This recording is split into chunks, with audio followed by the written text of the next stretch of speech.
Estás escuchando El Observador Internacional. ¿Cómo les va? Bienvenidos a esta conversación a la distancia que mantenemos en forma semanal con El Observador Internacional. Mi nombre es Horacio Cabac, El Observador Internacional es Muki Tenenbaum. Muki, ¿cómo te va? Muy bien, ¿vos cómo estás, Horacio? Bien, buenas noches para mí, buenos días para vos. Así es más, para acá es viernes y allá es jueves. Es verdad, estás en el futuro, Muki, para variar. ¿Dónde estás? Contanos. Sigo en Tokio. Bien, en estos últimos días, desde que conversamos por última vez, ¿pasó algo nuevo, llamativo? ¿Aprendiste algo nuevo allá? Bueno, sí, algunas cosas curiosas de Japón, de las que habíamos hablado, por ejemplo, cosas bastante, inquietantes. Es muy caro, cuando uno se muere acá es muy caro los entierros. Para la familia es un gasto muy grande y no existe el entierro público. Es decir, la gente tiene que pagarse sus entierros, y especialmente si quiere que haya un sacerdote que ayude al alma a seguir su camino. Acá hay una cosa muy importante que tiene que ver con la interacción entre las distintas religiones. Acá conviven religiones, pero no solamente conviven. La gente tiene ritos de una religión y de otra, ¿no? En este caso son monjes budistas.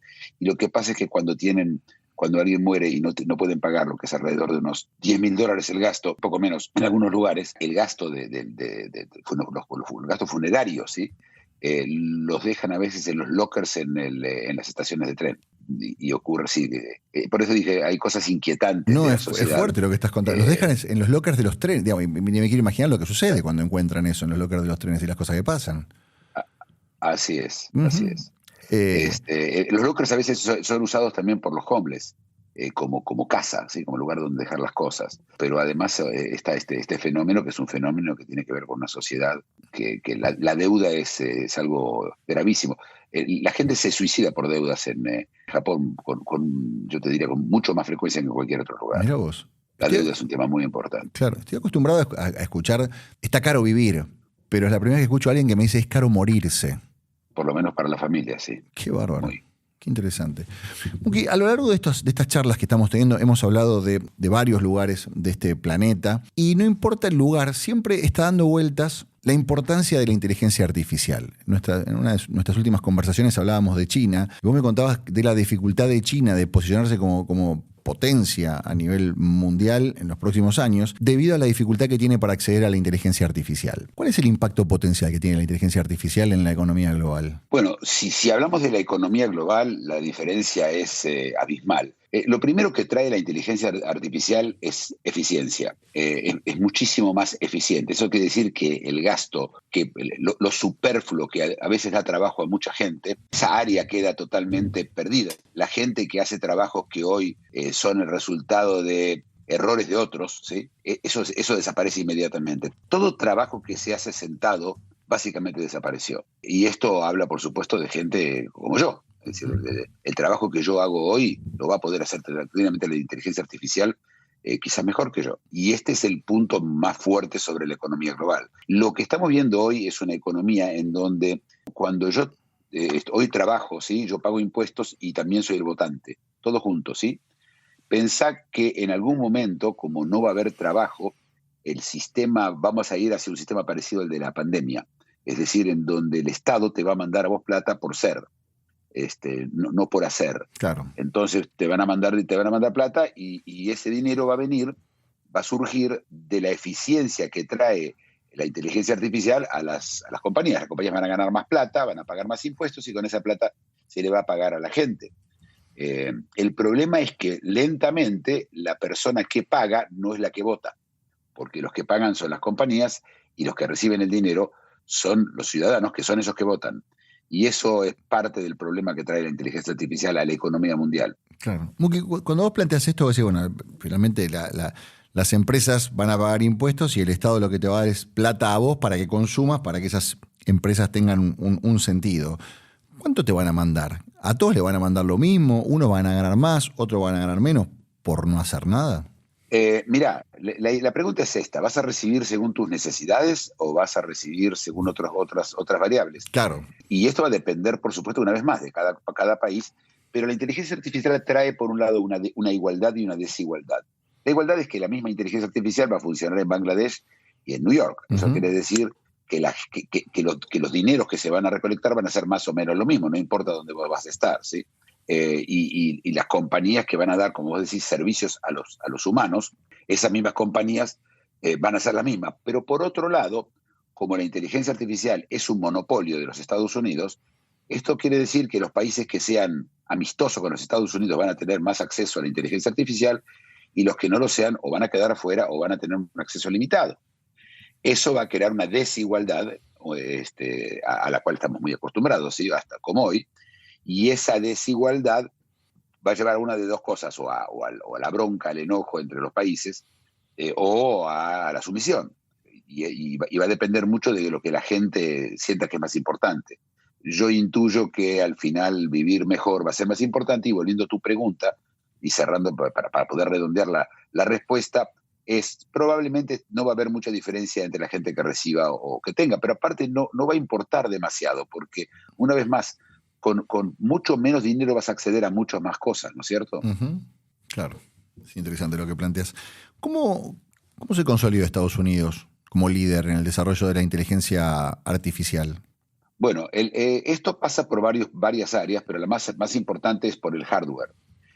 Empecemos para explicar que la inteligencia artificial funciona sobre máquinas, y estas máquinas tienen chips especiales, placas especiales, y estas placas especiales las fabrica hoy una sola compañía en el mundo que se llama NVIDIA.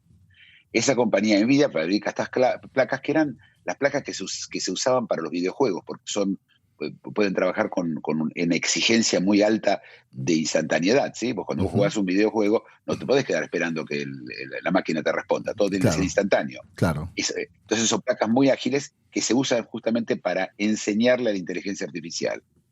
Antes, abro un paréntesis. La inteligencia artificial tiene dos partes. Primero, enseñarle, y después pedirle, ¿sí? Entonces vos le enseñás a la inteligencia artificial, le das una base de datos gigante, por ejemplo, todo lo que tiene que ver con petróleo en el mundo, y después vos le preguntás a la inteligencia artificial. Esa parte de la enseñanza es muy onerosa desde el punto de vista de recursos, mientras que la de que pedir es mucho menos onerosa, ¿sí? De hecho, nos pasa lo mismo a nosotros. Aprender un idioma nos lleva mucho tiempo, después hablarlo mucho menos. Uh-huh. Entonces, pasa lo mismo con la inteligencia artificial. Entonces depende de estas placas. Estas placas de la compañía NVIDIA, como te digo, NVIDIA está a 2 años de cualquier otra compañía en cuanto al nivel necesario para tener una buena inteligencia artificial. Pero NVIDIA necesita, para hacer estas placas, los chips, los famosos chips. Uh-huh. Ya todo eso fueron inventados por un argentino, ¿vos sabés? No. Sí, en los años 50 lo inventó un argentino homónimo mío, Tenenbaum, también, en los Estados Unidos. Fue el inventor de los chips. Y esos chips los fabrica hoy básicamente una compañía, casi todos, que se llama TSMC, que está en Taiwán. Esa compañía TSMC está a 4 o 5 años de cualquier competidor. Pero para fabricar estos chips hace falta una máquina especial, y esa máquina la fabrica solamente una compañía en el mundo. Llamamos con 3 únicos. Sí. Y esta se llama ASML y está en Holanda. Y esta le lleva 20 años a cualquier competidor. Esto quiere decir que quien controla estas 3 compañías controla la inteligencia artificial. Y a volver a tu pregunta, es los Estados Unidos. Al controlar Estados Unidos la inteligencia artificial, también el acceso a ella, obviamente, va a estar decidido, y ya se empieza a decidir, por los Estados Unidos. Entonces, ¿qué hizo Estados Unidos? No deja, por ejemplo, a países que son enemigos, sea Irán, China, Rusia, acceder a los chips, ni a las máquinas que hacen chips. ¿Está claro, Horacio? Sí, estoy pensando, digamos, casi es como una política con respecto a las armas nucleares, digamos, restringe el acceso, así como hay países que tienen cierta restricción para acceder a las armas nucleares, Estados Unidos impide el acceso a la inteligencia artificial a determinados países. Sí, esto no es una idea nueva, ¿eh? Esto empieza en el año 49, cuando decidieron no dejar que la Unión Soviética y sus satélites accedan a la tecnología de esa época, y se armó una organización que estuvo monitoreando esto y que de hecho ayudó bastante a la caída de la Unión Soviética, porque no pudieron acceder a tecnologías de computadoras en los años 80. Sí. Se llamó COCOM el concepto. Esto se llevó ahora a cabo, y ahora tienen el control absoluto. El control de Estados Unidos no solamente es la parte económica a la que vos aludís, sino más importante, o tan importante, la militar. Si China no tiene acceso a la inteligencia artificial, militarmente va a ser muchísimo más débil que los Estados Unidos. Uh-huh. Eso quiere decir que Estados Unidos está frente a varios años, muchos años, por lo menos 20, de un monopolio de lo que va a hacer funcionar al mundo militarmente y económicamente. Claro. Muki, a ver, dame un ejemplo de inteligencia artificial aplicada al conflicto militar, porque inteligencia artificial para nosotros es pedirle un dibujo, pedirle una foto, pedirle un texto, corregirme una cuestión, redactarme una carta. La inteligencia artificial permanentemente está aprendiendo de lo que nosotros le planteamos, digamos, pero esto es una cosa como doméstica. A nivel militar, digamos, ¿qué implica contar con tecnología de inteligencia artificial y no contar con ella? Bueno, es muy fácil. La inteligencia artificial permite simultaneidad y coordinación. Pensá en un dron, ¿sí? Los drones, un dron manejado por vos o por estos chicos que hoy manejan los drones en el mundo, los drones militares, Sí. en Ucrania, por ejemplo, o en Rusia, esos drones son manejados hoy por una persona. Entonces sientan a 20 personas y tratan de coordinar un ataque de 20 drones. La inteligencia artificial puede coordinar sola, no 20, 10.000 drones. Y vos imaginate la marina más grande del mundo, que hoy es la China, la marina militar más grande del mundo, atacada por 10.000 drones. Dura 20 minutos. Y es imposible. Hoy hay, por supuesto, armas contra drones, ¿sí? Que son láseres, Claro. que si del otro lado habría inteligencia artificial, podría hacer lo mismo, es decir, podría parar esos drones, ¿no? Pero no puede. El diferencial pasa por la simultaneidad y pasa por el hecho de que hay un solo cerebro manejando todo, ¿no? Son armas autónomas. Y esta restricción que plantea Estados Unidos a países como China, Rusia, Irán, Corea del Norte, digamos, ¿cuánto tiempo les puede llegar a tomar a ellos generar esta tecnología? ¿Y tienen la posibilidad, más allá del tiempo, de poder generarla? Mira, la respuesta es un gran no. ¿Por qué? Las máquinas para hacer los chips, la compañía está a 20, 25 años de distancia. Estas máquinas, China tiene hoy estas máquinas, por supuesto, porque estuvo fabricando chips y no había problema. Los chips los autos llevan chips, ¿sí? Claro. Los teléfonos llevan chips, Claro. hechos todos por esta máquina. Pero estas máquinas necesitan, y acá es la parte más importante, un servicio de manutención. Y ese servicio de manutención es cada mes o mes y medio o dos. Y desde el 1 de enero, Estados Unidos ya anunció que ASML no les va a mantener más las máquinas a los chinos. Esto quiere decir que China en 2 meses de ahora va a tener mucha chatarra en la casa, pero no le van a servir para hacer chips.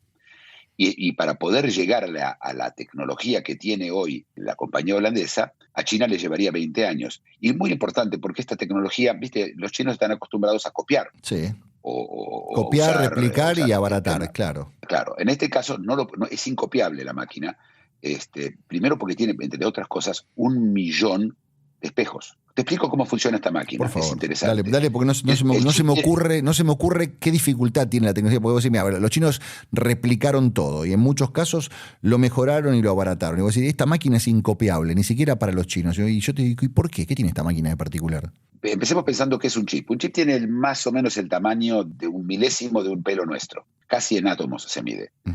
Para que el chip funcione hay que crearle conexiones adentro, ¿sí?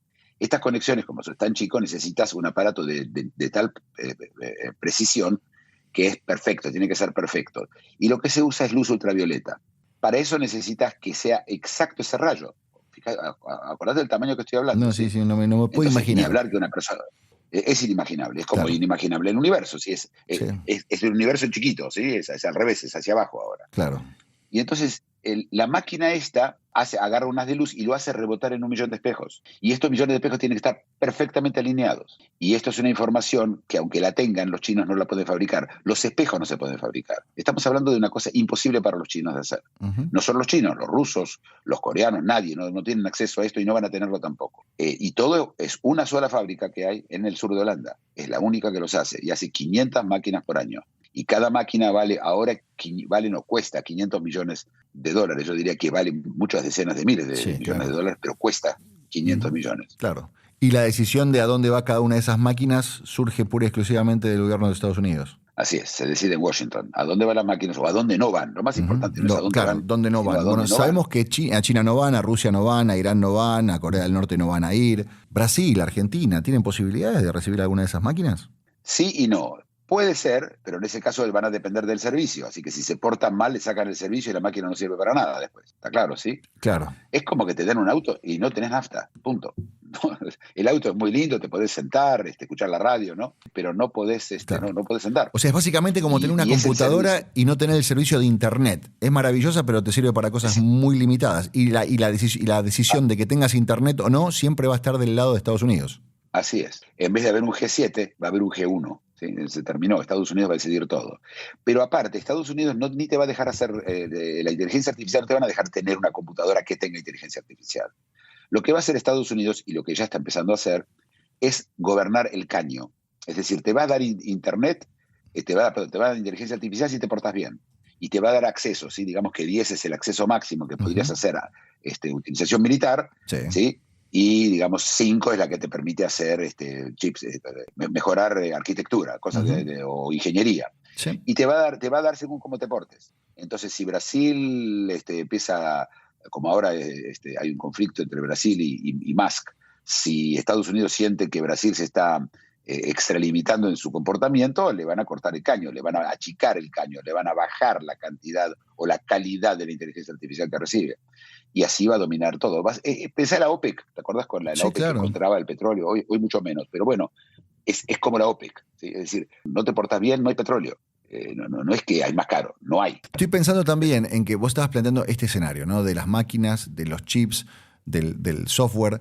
Y estoy pensando que Estados Unidos también es el dueño de la famosa nube. En el momento en el que decidan que la nube de datos se habilita para un lado y se habilita para otro, también se genera una gran potencia hegemónica, digamos. Son los dueños además de los datos. Así es, como cuando te dije el caño me refería, claro, a la nube, por supuesto, es la nube de Dios, ¿no? Es el nuevo Dios. Sí, es la nube y la nube son unos servidores, ¿sí? Para explicar a la gente que no hay ninguna nube, ¿sí? No, por supuesto, claro. Son unos servidores y los servidores están en Estados Unidos o controlados totalmente por Estados Unidos y desde esos servidores que tienen los chips que dan la inteligencia artificial se envían o no se envían, se dejan, se traspasan o no se traspasan desde los Estados Unidos fuera de sus límites, ¿no? Estamos pensando en esta cuestión de dominio, ¿no? Poder militar, ser el dueño de los datos. ¿En qué otras áreas puede tener influencia la inteligencia artificial? Estoy pensando en, no sé, cuestiones agrícolas, tener la posibilidad de tener los datos, de saber exactamente cuánto, dónde va a llover, qué calidad, qué tipo de grano hay que poner, qué tipo de cosecha vas a tener. Me imagino yo que con la inteligencia artificial todos estos datos ni siquiera van a ser proyecciones, van a ser casi certezas. Bueno, si hablamos de la agricultura, son varios los temas, pero la agricultura primero que ya está usando algo de inteligencia artificial, ya se está usando no tanto en el tema de si va a llover, sino si yo pongo esta semilla en esta tierra y esta es digamos, la química de la tierra donde yo estoy poniendo esta semilla, y esta es la semilla que pongo, ¿cuánto va a crecer? ¿Cuándo va a crecer? Esa predicción la puede hacer hoy la inteligencia artificial. Eso quiere decir que todos los commodities agrícolas se van a abaratar y mucho. ¿Por qué? Porque, primero, la misma hectárea va a dar un rinde muchísimo mayor, pero además vas a poder cultivar en otros lugares que hoy no cultivás. La inteligencia artificial abarata muchísimo los commodities y, por lo tanto, los alimentos. Esto responde un poquito a tu primera pregunta, ¿sí? ¿Todos vamos a recibir la misma plata? Sí, porque con el dinero vas a poder comprar muchísimo más, porque va a sobrar mucho más. La inteligencia artificial trae un nuevo problema que es la abundancia. No solo la redundancia, sino la abundancia. Y esta abundancia nos va a crear, creo, problemas nuevos, porque nosotros siempre tenemos problemas nuevos, problemas que son difíciles de imaginar. En el tema de la agricultura, eventualmente la robotización de la agricultura es también inevitable. Robots manejados por la misma inteligencia artificial van a hacer todo el trabajo de agricultura y va a ser infinitamente más eficiente. Un robot puede trabajar 24 horas al día, no tiene vacaciones, no se enoja, no tiene un sindicato, ni es hincha de Boca o de River. Simplemente es un aparato que trabaja. Y esos robots no solamente van a estar manejados por la inteligencia artificial, van a estar diseñados y fabricados por otros robots que la inteligencia artificial va a manejar. Eso es en la agricultura. Sí, es impactante lo que estás contando. Recién hablábamos de países a los que no está llegando y que no va a llegar en el corto o mediano plazo. ¿Y qué pasa con el resto de los países, con los que supuestamente están alineados? Estoy pensando en las principales potencias de Europa, que son las principales potencias, pero al lado de lo que está generando Estados Unidos, van a quedar casi como países tercermundistas. ¿Qué posición toman con respecto a esto? Porque imagino que no se van a quedar cruzados viendo cómo un socio económico crece de manera desmesurada. No pueden hacer nada. Yo entiendo que también nadie. ¿Qué vas a hacer?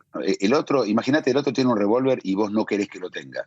¿Y ahora haces qué? La voluntad es una fantasía de la gente. Sí. Nuestra voluntad tiene el límite de la realidad. Y entonces, Sí, viste, nosotros sobredimensionamos la voluntad nuestra, como si ella pudiera hacer algo, ¿sí? O quiero algo mucho, es como sentarse frente del día de tu cumpleaños y cuando soplas las velitas pensar en los deseos. Sí. Y eso es más o menos lo que Europa va a poder hacer. Pero recordad que ASML tiene la fábrica en Holanda, no en Estados Unidos. Sí. Y TSMC tiene la fábrica en Taiwán, si bien están tratando de abrir en Estados Unidos, está en Taiwán. Sí. Es decir, Estados Unidos no tiene en su territorio todo. Pero yo supongo que Holanda va a ser la agraciada va a ser un gran amigo de los Estados Unidos. Y escúchame, y vamos por partes, sí. porque conociendo lo que sucede con Rusia, con China, con Irán, con Corea, evidentemente de alguna forma van a reaccionar ante esta situación. Punto número 1, ¿cómo está reaccionando China respecto a esto? China es interesante porque hay dos Chinas. Está Xi, que es hoy el dueño de China, por llamarlo así, el Mao de China, y está China. Cuando vos hablas de Xi, hablas desde su vida, es decir, él quisiera que las cosas pasen antes que él se muera, ¿sí? Sí. Y China misma piensa, por supuesto, en conceptos más eternos, como Estados Unidos es igual, ¿sí? Biden y Estados Unidos, no. La idea de que la persona que dirige un país es el país es ridícula, acá yo te diría casi infantil. Desde el punto de vista de Xi está con una pataleta, está tratando de... ¿Qué es lo que China va a tratar de hacer? Como China se da cuenta que perdió la batalla, lo que está tratando de hacer es de convertirse en indispensable. ¿Cómo se convierte en indispensable? Crea conflictos y después se presenta como la solución. Tenés varios ejemplos. El ejemplo que se está gestando en este momento es Venezuela y Guyana. Para los que no saben, Guyana encontró una cantidad brutal de petróleo, Venezuela decidió de que ese pedazo de Guyana es de Venezuela, hizo un referéndum dentro de Venezuela para decidir si eso es de ellos, esas cosas ridículas que hace Maduro, y empezó a mover tropas para tomar por la fuerza Guyana o para amenazar. Por supuesto, Venezuela está apoyada por Rusia, que es el aliado de China y por Irán. También está Bolivia involucrada en esto, ¿eh? Entonces, van a crear un conflicto. Estados Unidos va a tener que utilizar parte de sus recursos para ir a defender a Guyana, que es lo que quiere China. Los quiere hacer estirar sus recursos para que le cueste más todo a Estados Unidos y después venir y ser la que viene y soluciona el tema. Lo mismo está haciendo con Medio Oriente. Trató de intervenir para arreglar el acuerdo de Hamas con Israel, e incluso se sentó a trabajar sobre el tema, pero primero creó el problema. Hoy sabemos, por ejemplo, que lo que pasa en las universidades en los Estados Unidos está probablemente pagado por China, no por Irán, como algunos creen. China va a desestabilizar todo lo que puede. Lo está haciendo también en el Mar de la China. Lo está haciendo también en el límite con la India. Lo hablamos, ¿te acordás? Hace una semana. Sí. Y lo va a seguir haciendo donde ella pueda para convertirse en indispensable, para que Estados Unidos entienda que sin China va a ser un dolor de cabeza. Creo que la estrategia a largo plazo no va a funcionar y de hecho ya empieza a no funcionar y lo único que vamos a ver es desesperación. Por otro lado, China todo el tiempo anuncia que sí tiene avances tecnológicos con chips que son simplemente ridículos y que rápidamente se demuestra que son mentira y va quedando cada vez más y más en ridículo desde el punto de vista de sus anuncios, cada vez son menos tomados en serio. Esa es la reacción china. Bien. En cuanto a Rusia vive de China, ¿sí? Rusia necesita China y Rusia por ahora está manejada por Putin. Si mañana Rusia cambia la visión, bueno, yo creo que la va a tener más fácil. En cuanto a Irán, bueno, está claro que Estados Unidos todo lo que Irán trata de hacer, por supuesto, también desestabilizar, gracias a sus amigos con China, con los hutis en el sur, con Irak tirando misiles, manteniendo a Hezbollah, que es la milicia que está en el Líbano y que ataca todos los días a Israel, para tratar de, una vez más, obligarle a Estados Unidos a estirarse más allá de lo que puede, ¿no? ¿Y Corea del Norte, que es esa gran incógnita? Y Corea del Norte, todo lo que puede hacer es cada tanto amenazar con algo. Tiene una industria armamentística que es bastante mala, pero que produce una gran cantidad de municiones, pero esto tiene que ver con la guerra de Ucrania y Rusia, otra vez más, otro fuego con el cual China tiene un interés de que siga. Así que Corea del Norte es parte de todo eso, pero es un país chico, si no tiene importancia. Lo único que puede hacer es ir a amenazar con armas atómicas que jamás va a usar. Claro. Estoy pensando que, en los conflictos armados que estamos viendo en este momento, evidentemente está la necesidad de apoyo económico por parte de Estados Unidos y apoyo armamentístico. Dentro de poco va a alcanzar con que habiliten el uso de un rato de la nube para que se descompriman los conflictos, evidentemente poniéndose del lado del que está en guerra con cualquiera de estas naciones del eje del mal. Estoy pensando, a ver, dentro de poco, con darle un poco de inteligencia artificial a Ucrania, le va a alcanzar para recomponer la situación y ganarle a Rusia. Dentro de poco, con darle un poco de inteligencia artificial a Israel, va a alcanzar para que termine de solucionar el tema de la Franja de Gaza. ¿Es un delirio lo que estoy planteando? No, no es un delirio. La pregunta es cómo se van a desarrollar las cosas. Y ojo que cuando hablamos de la inteligencia artificial, lo que yo, por ejemplo, dije en agricultura, estamos hablando a 24 meses, sí, no a 10 años. Los tiempos que se perciben, esto no es solo la velocidad con la cual hay cambios en la inteligencia artificial, sino su aceleración. Esto se acelera. Hace 1 año y medio, la inteligencia artificial, los que usamos simplemente inteligencia artificial, como dijiste antes, para revisar un texto, para ayuda para hacer, no sé, en arquitectura, saben de que en el último año y medio las capacidades de la inteligencia artificial se multiplicaron por 10, por 20, por 30, en 1 año y medio. Es decir, esto se va acelerando. Lo que vamos a ver es muy rápidamente cambios muy, muy importantes y, como vos decís, en la guerra de Ucrania puede ser importante. La pregunta central es, ¿le conviene a Estados Unidos que se termine la guerra de Ucrania y Rusia? Claro. Sí, es una gran pregunta. Uno piensa que sí, porque evidentemente se descomprimiría, no habría muertes, habría paz. Uno puede llegar a pensar, bueno, esto sería casi un sinónimo de paz, ¿no? La inteligencia artificial siendo utilizada para solucionar todos los conflictos y que todos los conflictos se resuelvan con una visión casi de Occidente, ¿no? ¿Por qué Estados Unidos no estaría interesado en que eso suceda? Bueno, cuando hablamos de Estados Unidos, no hay Estados Unidos, ¿sí? Primero que está hecha de gente y esa gente tiene sus representantes, sí, y hay intereses económicos que están en el camino. Por supuesto que esto de los países de afuera también deben tener gente adentro que trate de ayudar. Creo que van a haber conversaciones, conflictos, va a haber un tema moral. Se va a parar mucha gente y va a decir, es inmoral que nosotros dominemos el mundo y digamos a los que tienen que hacer los demás. Sí. Y nosotros sabemos que ese tema es un tema fuerte en los Estados Unidos, ¿sí? La pregunta es, ¿está bien lo que estamos haciendo? Te doy un ejemplo con ASML misma, esa compañía que fabrica las máquinas que hacen los chips, ¿sí? ASML vende las máquinas, como te dije, a $500 millones. Las podría vender a 10.000 millones y todos las tendrían que pagar, porque si no, no hay chips. Claro. Pero el CEO de la compañía dijo, no es moral vender tan caro una máquina así. Tenemos una obligación hacia la comunidad. Yo te diría que ese sería el impedimento más grande a esa visión de lo que sería el equivalente en la época de los romanos a la Pax Romana. Roma decidía quién estaba en paz y quién estaba en guerra dentro de su imperio, ¿sí? Ese sería el impedimento más grande. Y yo te diría que por ahí va a haber una negociación, increíblemente, entre lo moral y lo práctico. Eventualmente veremos quién gana, pero yo creo que la batalla va a ser ahí adentro, ¿sí? La batalla va a ser dentro de Estados Unidos. No va a ser con el afuera no va a importar, en mi opinión. Claro. No, estoy pensando, mientras estamos hablando de todo esto, estoy pensando que mientras está sucediendo esta cuestión de la inteligencia artificial y esta cosa tan difícil de entender, al mismo tiempo, gran parte de los conflictos que se están viviendo y que se empiezan a vivir en Estados Unidos y en la Comunidad Europea son cuestiones religiosas. El crecimiento de la población musulmana y cómo el crecimiento de la población musulmana puede cambiar la intención del voto en un país. En el Reino Unido, si sigue creciendo la población musulmana en Estados Unidos, podría cambiar, digamos, serían demócratas, republicanos y musulmanes, tranquilamente en 20, 25 años. ¿Cómo cuadra todo eso con la inteligencia artificial?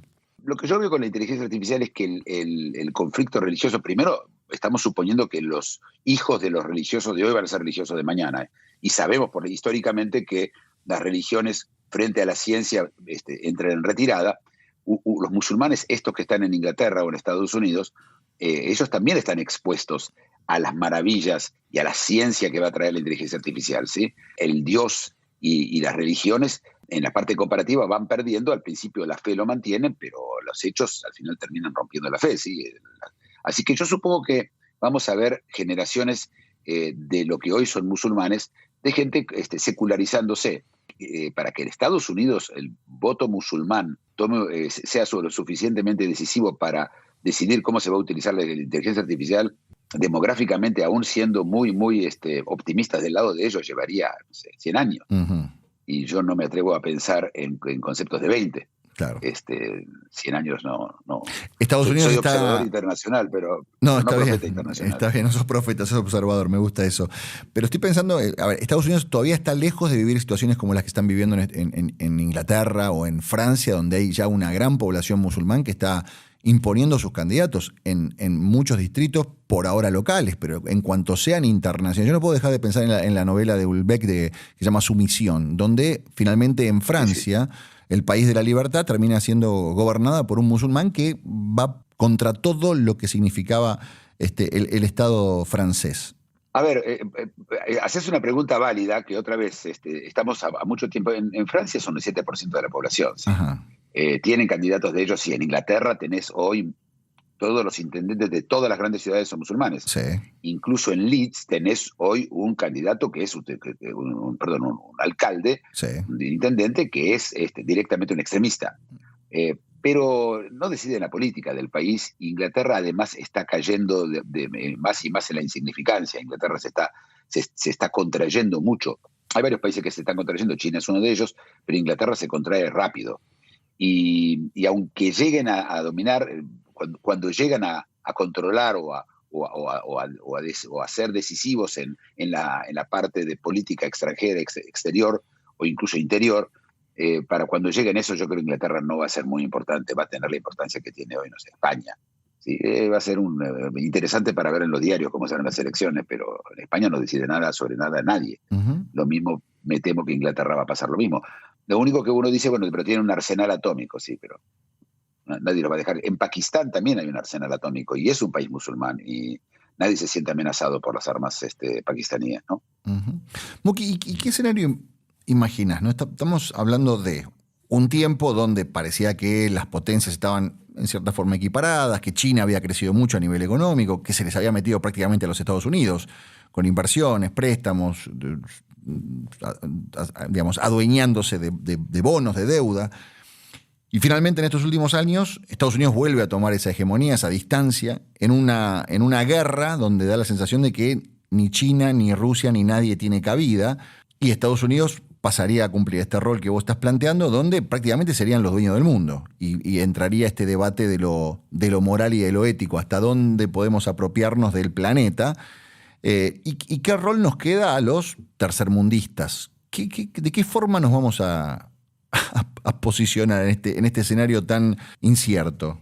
Bueno, si nos vamos a portar bien y vamos a ser simpáticos para los americanos, y no vamos a ser un peligro para ellos, y no nos vamos a andar aliando con países como enemigos, bueno, nos espera un futuro excelente, porque Estados Unidos nos van a dar acceso a la nube y al caño, claro, el caño de la nube, y vamos a tener una vida fabulosa. Claro. Si nos vamos a hacer los loquitos, si nos vamos a parecer a Bolivia o a Venezuela o a Nicaragua, la vamos a pasar mal y cada vez peor, sí. Casi que es una situación de sometimiento, digamos. Mientras nos portemos bien, va a estar todo bien. En cuanto digamos A, se nos va a complicar. Ese A cada vez va a ser como más...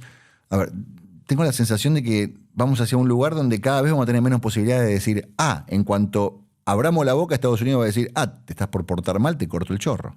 Sí, pero acordate que va a haber siempre hay siempre conflicto entre lo moral y lo práctico en Estados Unidos.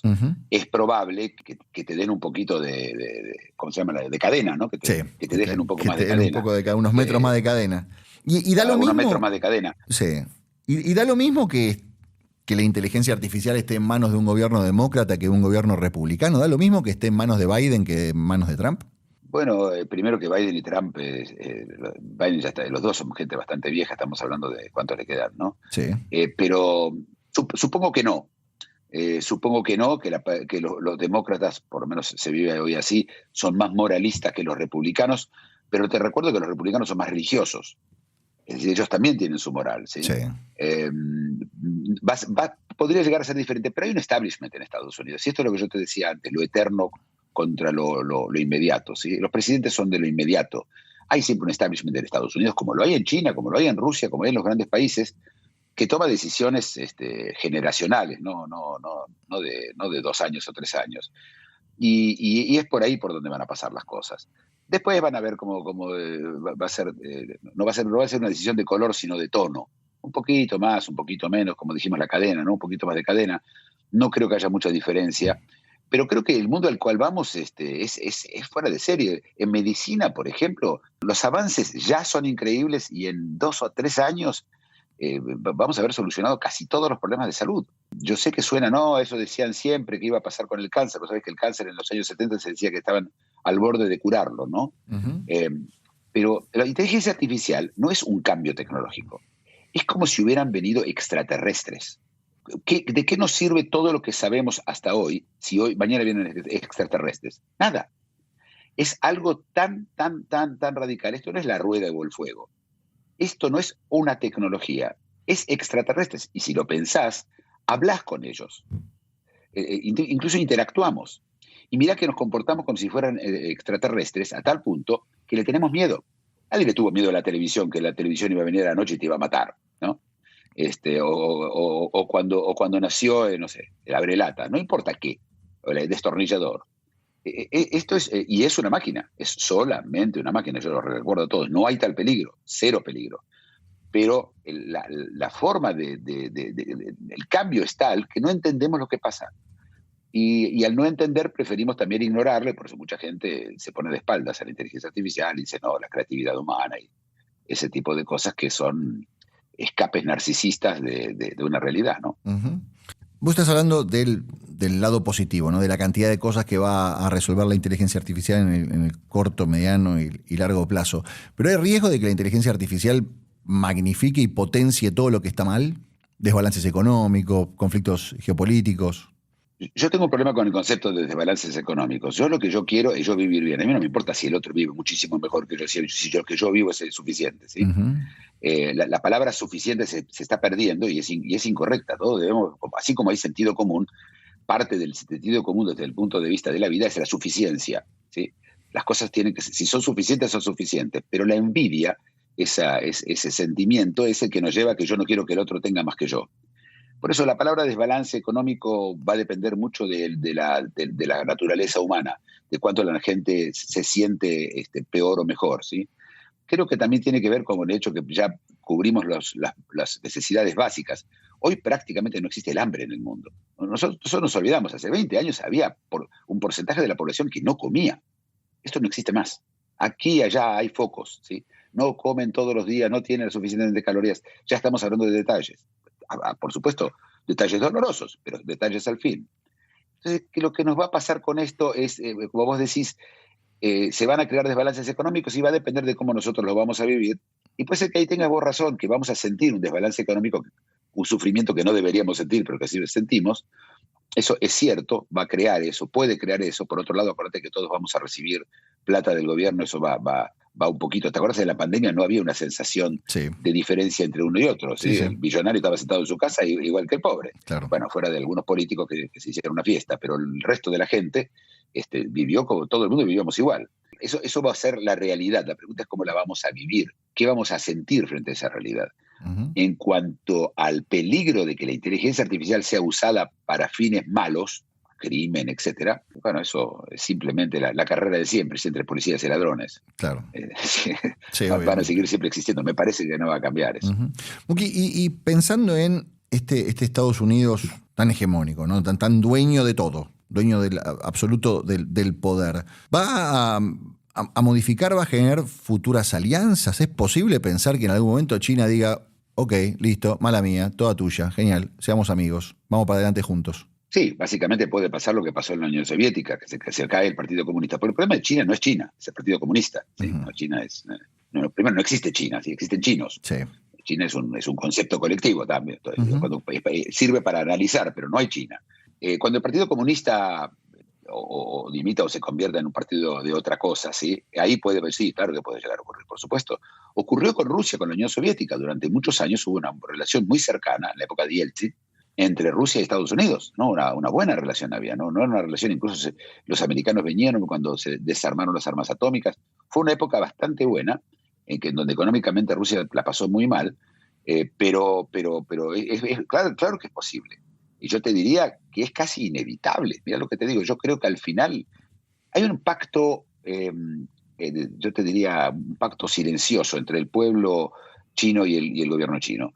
El gobierno chino le dijo, mira, si vos no te metés en la política y no me decís a mí lo que tengo que decir, y te dejás hacerlo todo lo que yo te digo, no te va a faltar nada, vas a ser rico. Y en China ese pacto se cumplió. Los chinos se enriquecieron muchísimo y nadie cuestionó la hegemonía del Partido Comunista. Ahora que China entra sabemos que está entrando en una crisis económica que cada vez va a ser peor, porque no va a haber acceso a la inteligencia artificial y cada vez se va a poner peor la situación.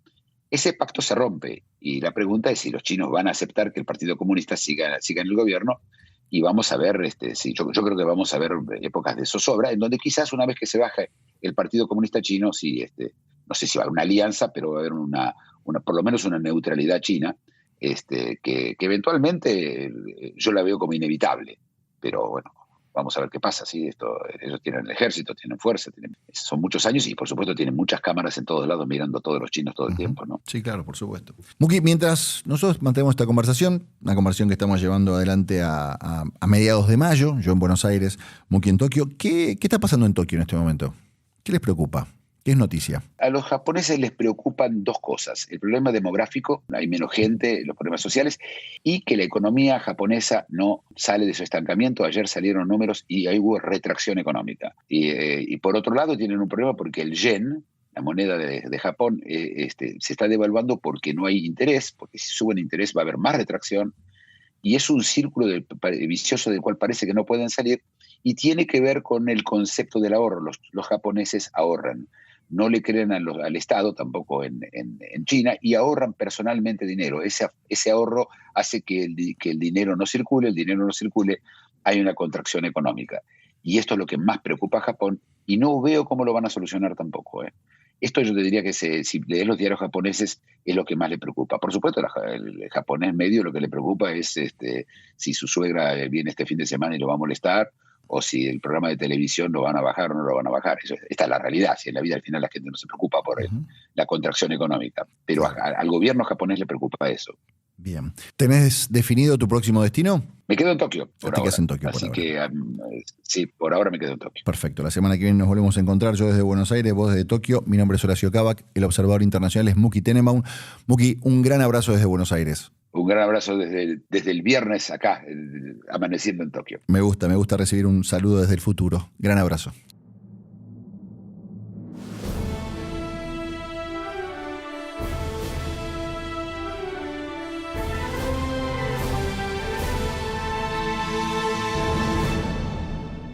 El observador internacional.